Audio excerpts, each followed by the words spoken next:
Welcome to morning bulletin. ఇక వార్త వివరాల్లోకి వెళ్తే సింగపూర్ పర్యటనను విజయవంతంగా ముగించుకొని సీఎం చంద్రబాబు నాయుడు ఆదివారం ఏపీకి బయలుదేరారు. ఈ సందర్భంగా సింగపూర్లోని తెలుగు ప్రజలు ఆయనకు ఘనంగా వీడ్కోలు పలికారు. 4 రోజుల పర్యటనలో భాగంగా సీఎం చంద్రబాబు అక్కడ మొత్తం 26 కార్యక్రమాల్లో పాల్గొన్నారు. పలు బిజినెస్ మీట్లు, పారిశ్రామికవేత్తల సమావేశాల్లో పాల్గొన్న సీఎం పెట్టుబడులకు ఆహ్వానం పలికారు. మేక్ ఇన్ ఆంధ్రప్రదేశ్ అనే థీమ్తో జరిగిన కీలక సమావేశాల్లో సీఎం ఆకర్షణీయంగా మాట్లాడారు. రాష్ట్ర అభివృద్ధికి కొత్త శకం తెస్తామని చంద్రబాబు స్పష్టం చేశారు. సింగపూర్ చెక్ పార్క్ తరహాలో విశాఖ, అమరావతిలో టెక్ సిటీల ఏర్పాటు అంశంపై కూడా చర్చలు జరిపారు.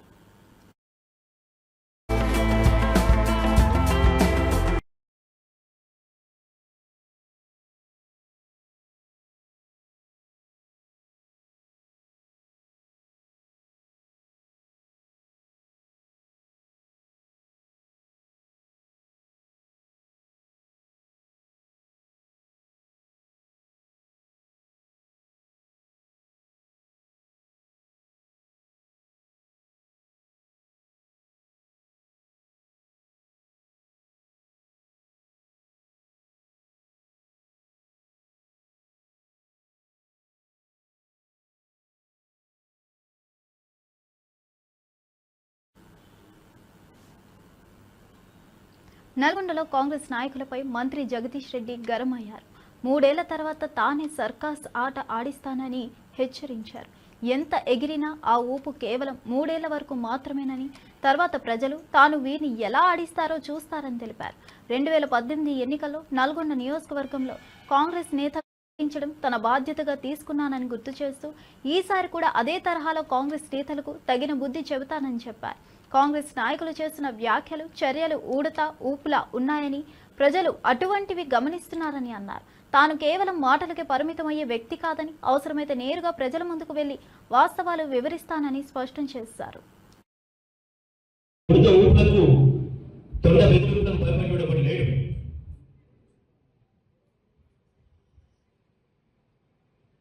పోలీస్ కేసులు పెట్టి ఏదో భయపెట్టిస్తాం,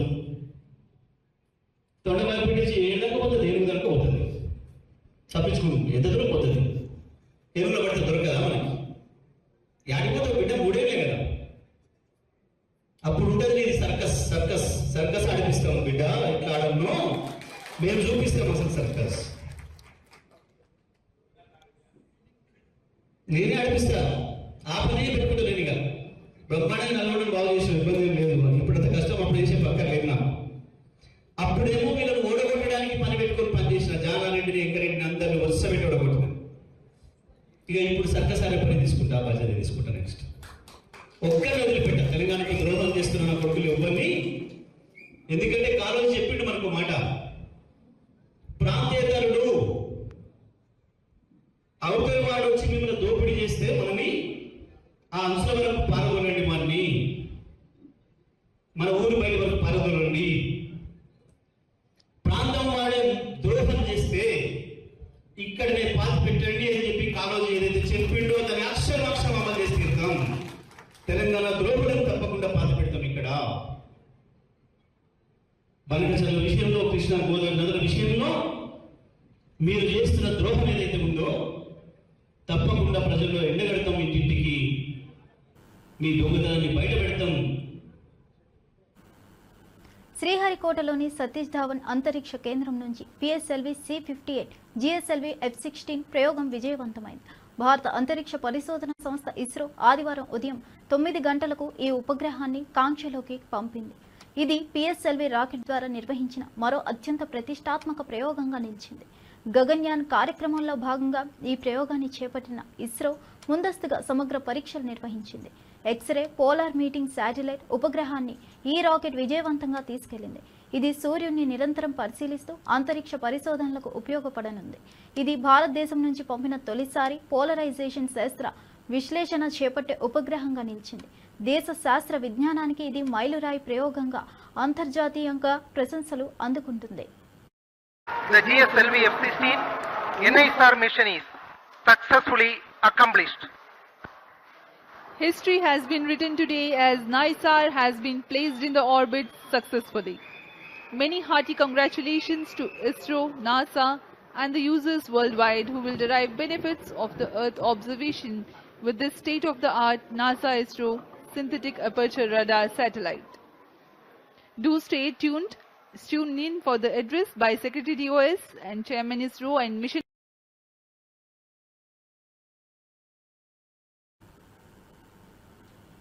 బ్రాహ్మణ సంక్షేమంపై తమ ప్రభుత్వం కట్టుబడి ఉందని మంత్రి శ్రీధర్ బాబు స్పష్టం చేశారు.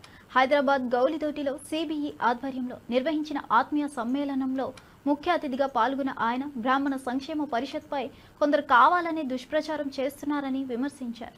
ఇప్పటికే 25 కోట్ల నిధులను ప్రభుత్వం కేటాయించిందని తెలిపారు.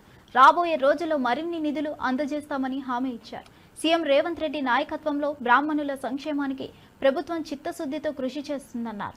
ఆర్థిక విద్య రంగాల్లో బ్రాహ్మణ యువతకు మద్దతుగా పలు పథకాలు అమలు చేస్తామన్నారు. ఈ కార్యక్రమంలో పలువురు బ్రాహ్మణ సంఘాల ప్రతినిధులు సన్మానితులు పాల్గొన్నారు.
బీసీ రిజర్వేషన్ల పెంపు అంశంలో కాంగ్రెస్ ప్రభుత్వం వైఖరి పూర్తిగా తప్పుల తడకగా ఉందని బీసీ కమిషన్ మాజీ సభ్యుడు శుభప్రద్ పటేల్ ఆరోపించారు.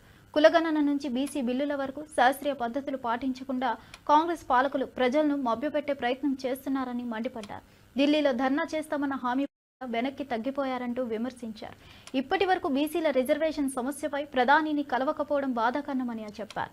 ఎన్నికల సమయంలో ఇచ్చిన హామీ మేరకు బీసీలకు 42% రిజర్వేషన్లు ఇవ్వాల్సిన బాధ్యత కాంగ్రెస్ ప్రభుత్వంపై ఉన్నదని ఆయన స్పష్టం చేశారు. ఆ మాట తప్పితే బీసీ సమాజం గట్టిగా నిలదీసే రోజులు దగ్గరలోనే ఉన్నాయన్నారు. ప్రజా సంక్షేమానికి రాజీ పడే విధానాలకు బీసీలు సహించబోరని హెచ్చరించారు. మంత్రులు కావచ్చు, మాజీ ఎమ్మెల్యేలు అందరం కూడా ఎప్పటికప్పుడు ఈ ప్రభుత్వాన్ని అలర్ట్ చేస్తూనే ఉన్నాం. అయినప్పటికీ వీళ్ళు మొత్తం కూడా చేసినటువంటి మొత్తం కార్యక్రమాలు ఇచ్చిన జీవోలు అన్ని కూడా తప్పుల తడకగానే చేస్తున్నారు. మనందరూ కూడా తెలుసు, పార్లమెంట్ ఎన్నికల ముందు జీవో నంబర్ 26 ఇచ్చారు. బీసీ వెల్ఫేర్ డిపార్ట్మెంట్ నుండి ఇచ్చి మేము కులగణన చేస్తామన్నారు. దానికి 150 కోట్లు అనే ఒక ఎస్టిమేషన్ వేసి ఇచ్చారు. ఆ జీవో ఎక్కడ పోయిందో ఇప్పటి వరకు తెలియదు. ఆ జీవో ఇచ్చిపెట్టేసి 7 నెలల తర్వాత మళ్ళీ ప్లానింగ్ డిపార్ట్మెంట్ తోని జీవో నంబర్ 18 ఇచ్చారు అక్టోబర్ నెలలో. అది ఇచ్చిన తర్వాత ఇచ్చిన సందర్భంలోనే మేము చెప్పినాము, ఇది ప్లానింగ్ డిపార్ట్మెంట్ ద్వారా ఈ సర్వేలు చేస్తే చెల్లవు రిజర్వేషన్లు పెంచడానికి. గతంలో బీహార్లో నితీష్ కుమార్ గారు 1 సంవత్సరం రోజులు చిత్తశుద్ధితోని కమిట్మెంట్ తోని 100 రివ్యూలు చేసి ఎన్నో కోట్లు వెచ్చించి రిజర్వేషన్లు పెంచడానికి ప్రభుత్వం పూనుకుంటే ఆ రోజు పాట్నా హైకోర్టు ఆ రిజర్వేషన్ల పెంపుని కొట్టివేసింది. మేము ఆ విషయాలన్నీ కూడా చెప్పినాం ఈ ప్రభుత్వానికి. అయినప్పటికీ ఈ ప్రభుత్వం చేస్తున్న చర్యలు మొత్తం కూడా అన్ని తప్పుల తడకగానే జరుగుతున్నాయి. దానికి ఈరోజు రిజర్వేషన్లను 42% పెంచుతామని బయట చెప్తున్నారు. కానీ వీళ్ళు ఇచ్చినటువంటి జీవో నంబర్ 49 భూసాని వెంకటేశ్వర గారికి ఏదైతే జీవో ఇచ్చిరో ఆ జీవోలో స్పష్టంగా పారా నంబర్ 5లో కృష్ణమూర్తి జడ్జిమెంట్, అదేవిధంగా వికాస్ కిషన్ రావు గవాలి జడ్జిమెంట్ ని పేర్కొంటూ ఆ జడ్జిమెంట్లో ఏం సారాంశం అంటే 50% దాటొద్దు రిజర్వేషన్లు అనేది సారాంశం. ఈ రోజు ఈ భూసాని వెంకటేశ్వర్లు గారి ద్వారా వీళ్ళు ఏం తీసుకురు, ప్రభుత్వం రికమెండేషన్ 42% రిజర్వేషన్ పెంచాలి బీసీలకు అని తీసుకురు. ఎందుకు 42%? వీళ్ళు గతంలో కామారెడ్డిలో వీళ్ళు ఏ లెక్కల ఆధారంగా 42% ఇచ్చారో ఎవరు కూడా ఇప్పటివరకు తెలియదు. ఆ 42% ఆడ కామారెడ్డిలో చెప్పారు కాబట్టి ఈ భూసాని వెంకటేశ్వర్లు గారితో 42% తీసుకోరు. ఈయన ఎక్కడ ఫీల్డ్ విజిట్ చేసింది మనం చూడలేదు, ఎక్కడ ఈ వెనుకబడతనాన్ని నిర్ధారించింది చూడలేదు. అయినప్పటికీ ఈ ప్రభుత్వం బిల్లులు తీసుకొని వస్తే బీఆర్ఎస్ పార్టీగా మద్దతు ఇచ్చింది. మీరు బిల్లులు తీసుకొని వచ్చిర్రు, బిల్లులు తీసుకొని వచ్చేసి మార్చి 17 తారీఖు రోజు అసెంబ్లీలో బిల్లులు పాస్ చేసుకోవడం జరిగింది. బిల్లులు పాస్ చేసి ఈ రోజుకి జూలై 29, జూలై 30 తారీఖు ఈరోజు ఇప్పటి వరకు ప్రధానమంత్రిని కలిసింది లేదు, గతంలో చెప్పినట్టు అఖిలపక్షాన్ని తీసుకుపోయింది లేదు. నిన్ననే మళ్ళా ఏదైతే వాళ్ళు కార్యక్రమం చేసుకురో 5, 6, 7 ఢిల్లీలో ఏదో డ్రామాలు చేయాలనే ప్రయత్నం చేసిరో దాన్ని కూడా వాయిదా వేస్తున్నట్టు మనకు వార్తలు వస్తున్నాయి. వీళ్ళ చిత్తశుద్ధి ఈ విధంగా. బెట్టింగ్ యాప్ల ప్రచారానికి సంబంధించి ప్రశ్నించేందుకు ప్రముఖ నటుడు ప్రకాష్ రాజ్ను ఈడీ అధికారులు హాజరు కానివ్వగా 5 గంటల పాటు విచారణ సాగింది. ఈ కేసులో ప్రకాష్ రాజ్కు సంబంధించి పలు అంశాలపై వివరాలు కోరిన ఈడీ ఆయనకు ఇచ్చిన ప్రమోషన్ ఒప్పందాలు, డబ్బుల లావాదేవీలపై స్పష్టత పొందే ప్రయత్నం చేసింది. అయితే ప్రకాష్ రాజ్ మాత్రం తనపై వచ్చిన ఆరోపణలను ఖండిస్తూ తాను ఎలాంటి డబ్బులు తీసుకోలేదని, తమకు ఉన్న ఒప్పందం ప్రకారమే ప్రమోషన్ చేశానని వివరణ ఇచ్చినట్టు సమాచారం. ఈ విచారణ ముగియడంతో ఆయనకు తాత్కాలికంగా ఊరట లభించినట్లు భావిస్తున్నారు. అయితే ఈడీ విచారణ మరిన్ని మలుపులు తిరిగే అవకాశం ఉంది. ఈ కేసులో ఇతర ప్రముఖుల పాత్రపై కూడా దర్యాప్తు కొనసాగనుంది. ఈడీ వాళ్ళు పిలిచారు 30 రోజులు రావాలని. కొన్ని డీటెయిల్స్ ఏమేమి జరిగింది, మీకు వాళ్ళకి ఏం తీసుకున్నారో, ఎందుకు చేశారు, ఎప్పుడు చేశారు, వాళ్ళు యాజ్ ఎ డిపార్ట్మెంట్ వాళ్ళు పనిచేశారు. ఒక పౌరుడిగా నా రెస్పాన్సిబిలిటీ నేను వచ్చి డీటెయిల్గా వాళ్ళకి ఎక్స్ప్లెయిన్ చేసి ఇలా అప్పుడు చేశాను, అది తప్పని తెలిసి ఆ తర్వాత నేను చేయలేదు, అండ్ నాకు ఇప్పుడు దాకా ఏ పేమెంట్ తీసుకోలేదు, ఎందుకంటే నా మనసాక్షి పరంగా నేను తీసుకోలేదు అంటే వాళ్ళ అకౌంట్స్ అన్ని చూసి సరేనండి మీరు చెప్పాల్సింది చెప్పండి అని డాక్యుమెంట్ చేసుకుని డెసిడ్ విల్ గో అంతే. మళ్ళీ రమ్మనలేదు, అయిపోయింది. లేదు కదా నా దగ్గర ఎకనామికల్ ట్రాన్సాక్షన్, అదే చెప్పాను.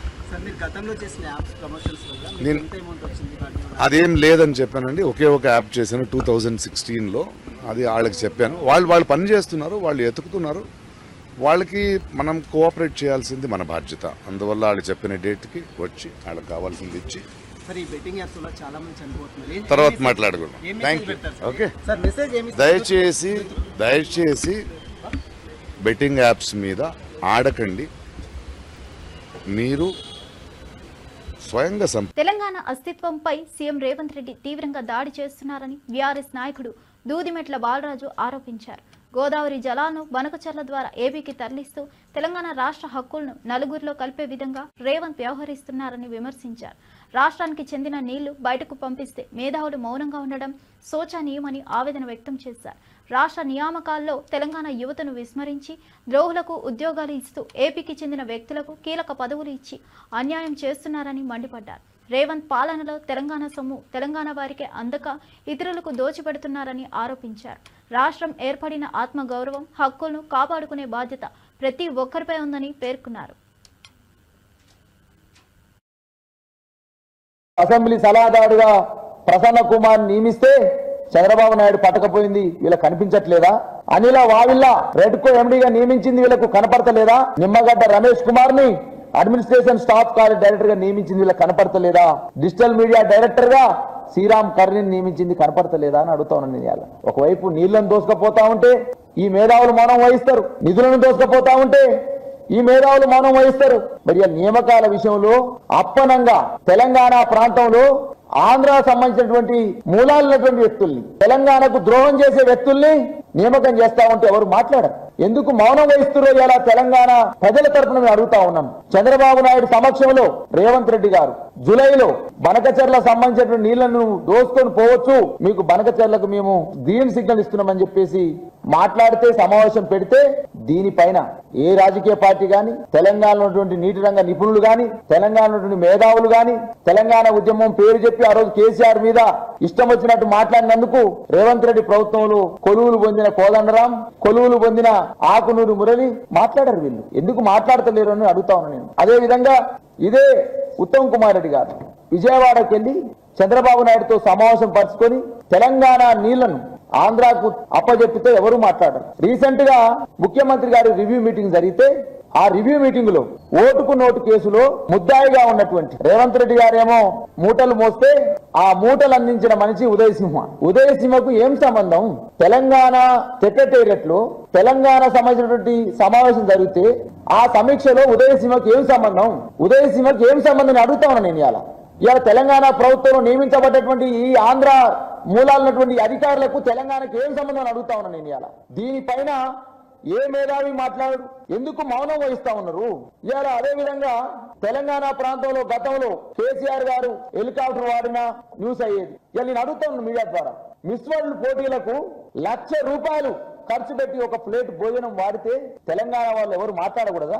ఏబులవాడలో వెళ్ళి ఒక ప్లేట్ భోజనానికి ₹34,000 రేవంత్ రెడ్డి ఖర్చు పెడితే ఎందుకు మౌనం వహిస్తున్నారని నేను అడుగుతా ఉన్నాను. అదే విధంగా ఇవన్నీ కేటీఆర్ గారు మాట్లాడితే, ఇవన్నీ బీఆర్ఎస్ పార్టీ మాట్లాడితే వ్యక్తిగతమైన దాడులు చేస్తా ఉన్నారు, వ్యక్తిగతంగా ఆరోపణలు చేస్తా ఉన్నారు, వ్యక్తిత్వాన్ని హననం చేసేటట్టు మాట్లాడుతా ఉన్నారు. మా కేటీఆర్ గారు మాట్లాడిన మాటలలో ఏం తప్పుందని అడుగుతా ఉన్నాను. నేను 1,665 కోట్ల రూపాయలు సీఎం రమేష్ కు కట్టబెట్టిన మాట వాస్తవం కాదా అని అడిగినాం. సీఎం రమేష్ చర్చ ఏం పెట్టాలి? నీకు వచ్చిందా లేదా చెప్పాలి. కాంట్రాక్ట్ మీద మాట్లాడాలి, కాంట్రాక్ట్ వచ్చిందా లేదా మాట్లాడాలి. కానీ కులాల కుంపటిని పెట్టి రేపు జరగబోయే జూబ్లీహిల్స్ ఎలక్షన్ లో చలిగాసుకునే ప్రయత్నం ఏదైతే ఉందో దాన్ని భారత రాష్ట్ర సమితి ఖండిస్తా ఉంది. వాస్తవం కాదా? ఏదైతే హెచ్యు భూములకు సంబంధించి 400 ఎకరాలను ఒక బ్రోకరేజ్ సంస్థ ద్వారా మీరు సీఎం రమేష్ మధ్యవర్తిత్వం వహించి మరి 10,000 కోట్లు ఇప్పిస్తానంటే సినిమా ఇండస్ట్రీలో తన వెనుక ఎవరూ లేరని, ఎలాంటి బ్యాక్గ్రౌండ్ లేకుండా వచ్చానని హీరో విజయ్ దేవరకొండ స్పష్టంగా చెప్పారు. డాక్టర్ కొడుకు డాక్టర్ అవ్వాలనుకున్నా అతనికి దారి చూపే తండ్రి ఉంటారని, కానీ తనకు అలాంటి మార్గదర్శకత్వం ఎవరూ ఇవ్వలేదని పేర్కొన్నారు. తాను అన్ని విషయాలు స్వయంగా నేర్చుకోవాల్సి వచ్చిందన్నారు. అయితే తన సోదరుడు ఆనంద్ దేవరకొండ మాత్రం తన అనుభవాల వలన ప్రయోజనం పొందుతున్నాడని తెలిపారు. ఆనంద్కి తానే గైడెన్స్ ఇస్తూ దారి తేరుస్తున్నట్లు వివరించారు. ఒక్క అడ్వాంటేజ్ కూడా వృధా చేయకుండా అందిపుచ్చుకుంటాడని విజయ్ వ్యాఖ్యానించారు. డిసిషన్ తీసుకోవాలంటే వాళ్ళకి ఫాదరు లేకపోతే దాని వెనకాల ఎవరన్నా ఒకరు ఉండి దాన్ని ఇది ఒక 6 నెలలు దాన్ని ఒక స్టోరీ ఎవరైనా చేయాలంటే దాన్ని రీక్రియేట్ రాయటం ఇదంతా చేయడానికి దానికి ఎవరో ఒకరు సపోర్ట్ ఉండాలి. లేకపోతే దాన్ని నేను ఎవరో ఒకరు బ్యాక్గ్రౌండ్ ఉంటుంటారు. నాది అట్లా కాదు, నాకు నేనే చేసుకోవాలి, నా వెనకాల ఎవరు లేరని. కాకపోతే సోషల్ మీడియాలో ఇదేమో నెపోటిజం దీనిపైన ఇలానే వచ్చింది మొత్తం కూడా. ఇప్పుడు మీరు మీ ఫాదర్ జర్నలిస్టా ఆర్ మీరే ఫస్టా? నేనే ఫస్ట్. ఇప్పుడు నాకు కొడుకు వచ్చి వాడు యాక్టర్ అవుదాం అనుకున్నప్పుడు వానికి నా ఎక్స్పీరియన్స్ అంతా వానికి వస్తుంది. అది వాని అదృష్టం, వాని తప్పు కాదు. వానికి నేను సినిమా ప్రమోట్ ఎట్లా చేయాలో, స్క్రిప్ట్లు ఎట్లా ఉండాలో, ఎలాంటి టెక్నీషియన్లు ఉండాలో, ఎవరు మంచోలో ఇవన్నీ నా లైఫ్లో నేను నేర్చుకొని ఆ జర్నీ వల్ల నాకు ఎక్స్పీరియన్స్ వస్తుంది. అది నా చుట్టూ ఉన్న వాళ్ళకి నా కొడుకు వాడు యాక్టర్ అయితే వానికి పనికి వస్తుంది. అది వాని అదృష్టం. ఆ అదృష్టం నాకు లేకుండే. So what I'm saying was that I had to figure, నేను నేర్చుకోవాల్సి వచ్చేది అన్నీ ఒక తప్పులు చేసుకుంటూ ఎక్స్పీరియన్స్ అవుతూ ఓ ఇట్లా చేయవచ్చా, ఓ ఇట్లా చేయాలా అని చూసుకుంటూ నేర్చుకోవాలి. అది ఏ ఫీల్డ్ అయినా, నేను యాక్టర్ల గురించి కాదు, లైఫ్ ప్రపంచంలో డాక్టర్ కొడుకులు వాళ్ళకి ఎగ్జాక్ట్లీ ఏ స్ట్రీమ్ తీసుకోవాలి, ఎవరి దగ్గర వెళ్ళాలి, ఏ హాస్పిటల్లో ఎక్కడ సీట్ దొరుకుతుంది, ఏ కోర్స్ చూస్ చేయాలి అన్నీ తెలుస్తాయి. ఎడ్యుకేటెడ్ పేరెంట్స్ ఉంటే అదొక వాళ్ళకు, ఇప్పుడు జర్నలిస్ట్ మీ కిడ్స్ జర్నలిస్ట్ అవ్వాలంటే ఎగ్జాక్ట్లీ మీరు గైడెన్స్ ఇవ్వగలుగుతారు. అది నేను చెప్పింది. ఆనంద్కి ఇస్తున్నారా? ఆనంద్కి వాడు నన్ను చూసి వానికి అర్థమైపోతుంటుంది కదా. And he's definitely has the benefit of being the brother of being my brother. So 100% he has a benefit of that. Tirumala శ్రీవారిని దర్శించుకునేందుకు ఇవాళ ఉదయం వీఐపీ విరామ సమయంలో పలువురు ప్రముఖులు విచ్చేశారు. APS RTC Rayalaseema zonal chairman Nagaraju, ప్రముఖ సినీ నిర్మాత దిల్ రాజు, నటుడు అశోక్ కుమార్, కర్ణాటక సినీ నటుడు పునీత్ రాజ్ కుమార్ భార్య అశ్విని తమ కుటుంబ సభ్యులతో కలిసి శ్రీవారిని దర్శించుకున్నారు. ఆలయంలో మొక్కులు చెల్లించుకున్న ఈ ప్రముఖులు తీర్థ ప్రసాదాలు స్వీకరించారు. అనంతరం ఆలయ అధికారులు వీరికి శ్రీవారి ప్రసాదాలను అందజేశారు. తిరుమలలో ఈ రోజు భక్తుల రద్దీ అధికంగా ఉండగా అధికారులు భద్రతా చర్యలను కట్టుదిట్టంగా అమలు చేశారు. ముఖ్యమైన వీఐపీలకు ప్రత్యేక దర్శన సౌకర్యాలు కల్పించగా భక్తులు కూడా క్యూ లైన్లలో శాంతియుతంగా స్వామివారి దర్శనం చేసుకుంటున్నారు.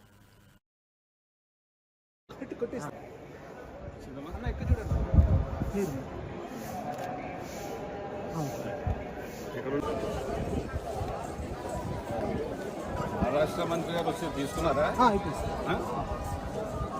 ఇంకొక ఎంపీ గారు కూడా వచ్చి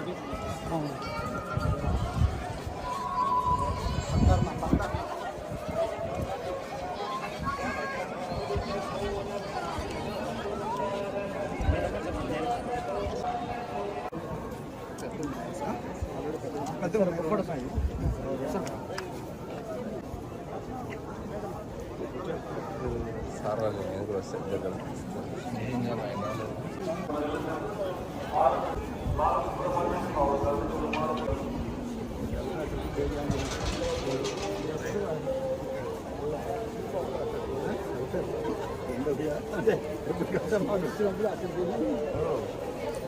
మీరు మొత్తం కవర్ చేసేలా ఉన్నారు. నేను అదొకటే, నేను కాదు అక్కడికి వెళ్తాం ముందు రోజు. నేను అన్ని ఇక్కడికి వస్తే మెయిన్ ఇంపార్టెంట్ అన్ని గోవింద గోవింద గోవింద.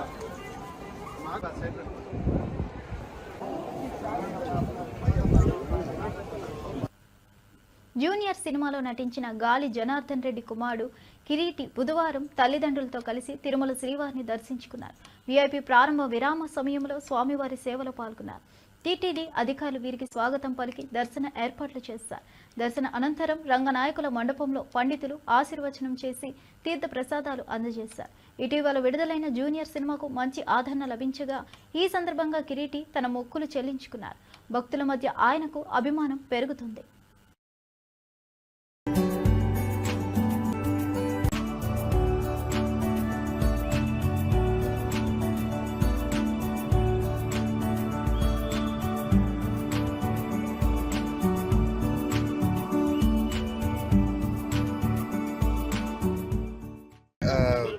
ఈ సినిమా మొదలయ్యేటప్పుడే నేను మొక్కున్నాను, అద్భుతంగా సినిమా జరిగితే ఖచ్చితంగా వచ్చి దేవుడు ఆశీర్వాదం తీసుకుంటానని చెప్పేసి.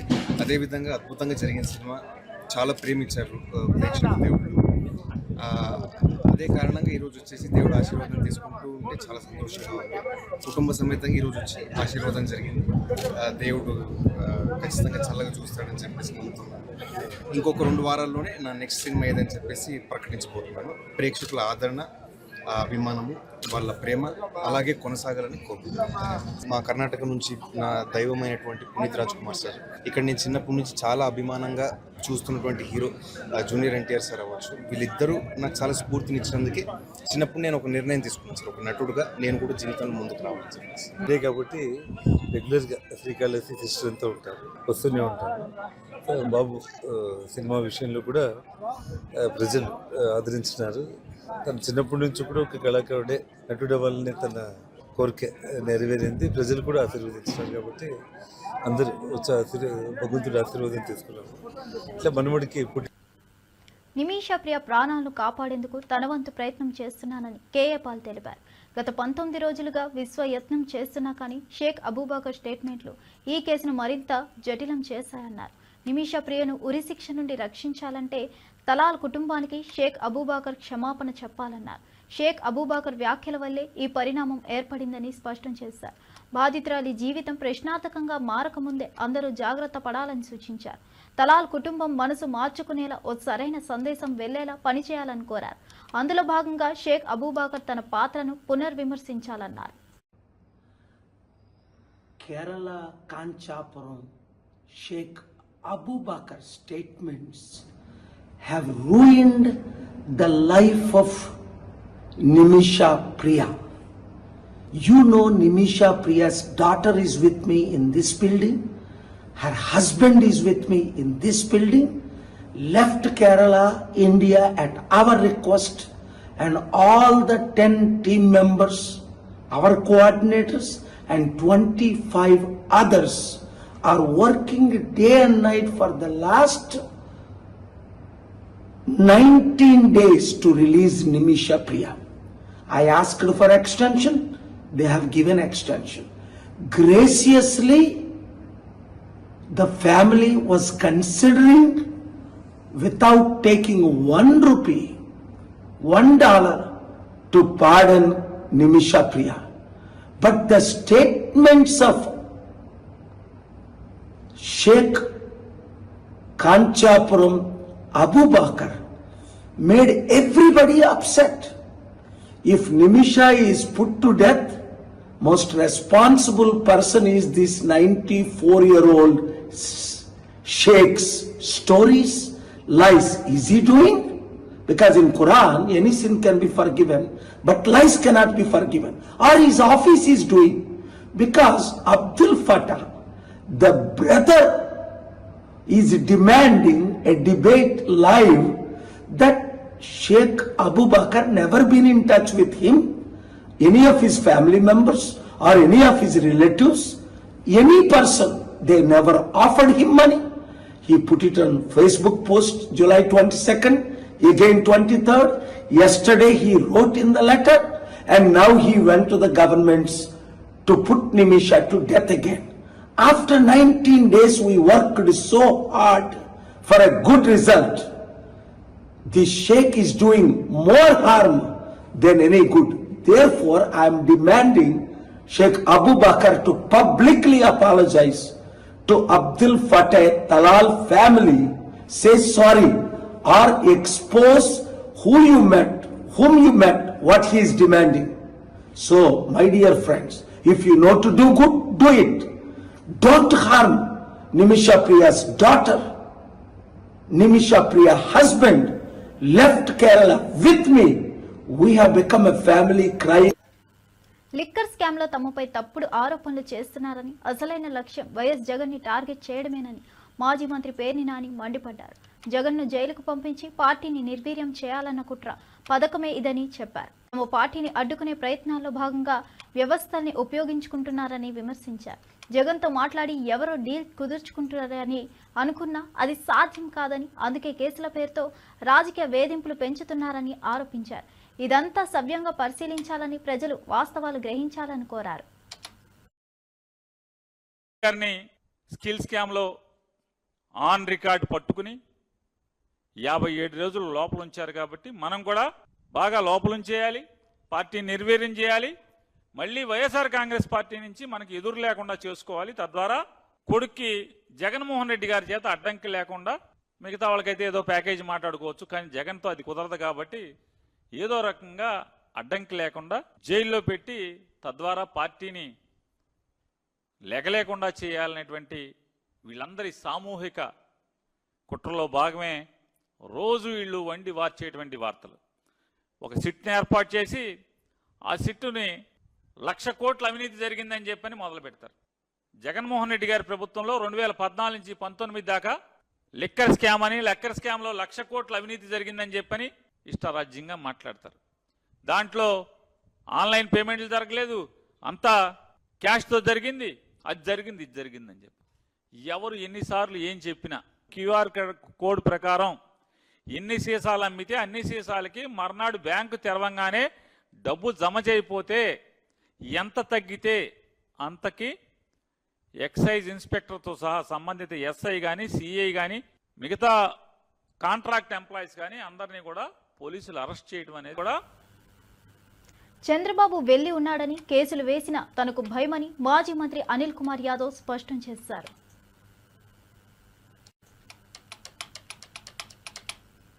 తనపై కేసులు పెట్టేంత వరకు ఎదుటి వాళ్లకు ధైర్యం వచ్చిందన్నారు. అటెంప్ట్ మర్డర్ చేసిన వాళ్ళు బయట తిరుగుతుంటే తాను ఎందుకు వెనుకడుగు వేయాలని ప్రశ్నించారు. జిల్లా సరిహద్దులో ఉన్న కార్యకర్తలందరూ తరలి రావాలంటూ పిలుపునిచ్చారు. మన టైం వచ్చిందని, ఇప్పుడు మన బలం చూపించే సమయం ఇదేనని చెప్పారు.